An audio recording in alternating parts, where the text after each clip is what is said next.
Yan, kung naghahanap ka na ng sign para pumunta sa Dingalan, ito na yun. So from QC up to Dingalan, inabot kami ng 6 hours and a half. Nakamotor kami, 4 na motor. Itong nasa video, bandang Laur na to yung pagka kanan mo ng Santa Rosa. Sobrang ganda ng sightseeing dito. Medyo malubak lang yung kalsada.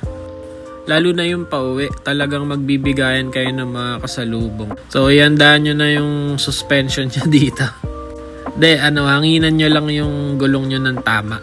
Tapos magdahan-dahan na rin kayo kasi medyo nakakabigla yung mga ibang lubak.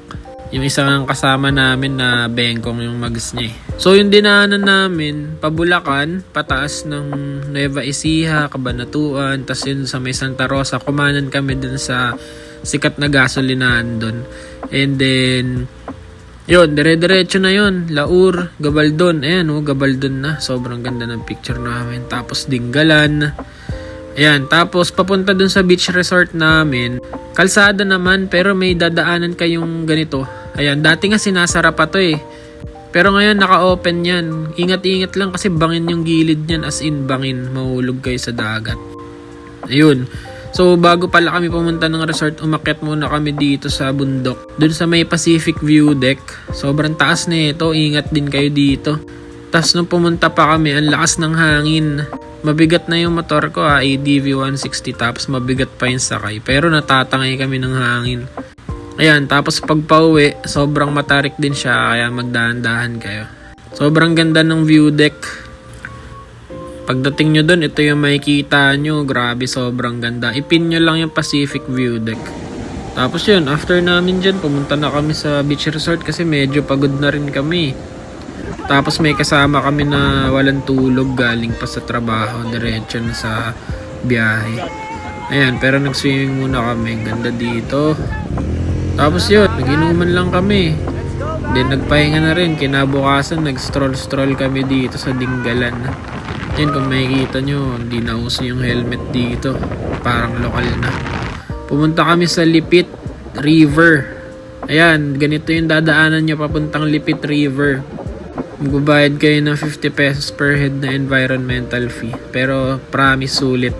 Dadaan lang kayo sa ganitong klase ng lugar. Medyo mabato. Tsaka buhangin.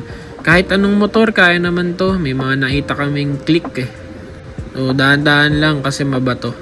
Graba, as in graba. Yung parang construction kasi ginagawa yung kalsada dito Tapos maya-maya lang, ito na. Nandito na kami. Ang pangit ng quality ng video, sorry na. Galing sa ibang phone to So, ayan na. Nandito na kami sa Lipit River. Medyo di ulit maganda yung pag-video dito. Di nyo yata masyado ma-appreciate. Pero sobrang linis. Medyo kulay blue yung tubig, tapos sobrang lamig. Sarap mag-swimming. Ayan, nag-picnic lang kami dito kasi may mga lamesa dyan tsaka upuan. Nagdala na lang kami ng pagkain. Ayan, maganda na Diba pre? Ang linis niyan, promise. Sabi nga ng iba kong kasama, parang lasang Evian daw So ayan, picture kami, swimming. Ayun, sobrang bitin pero ang saya.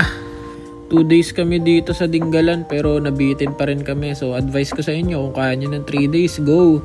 Pero kung 2 days lang talaga, siguro magpahinga kayo before kayo mag-ride para marami kayong energy. So yun, biyahe na.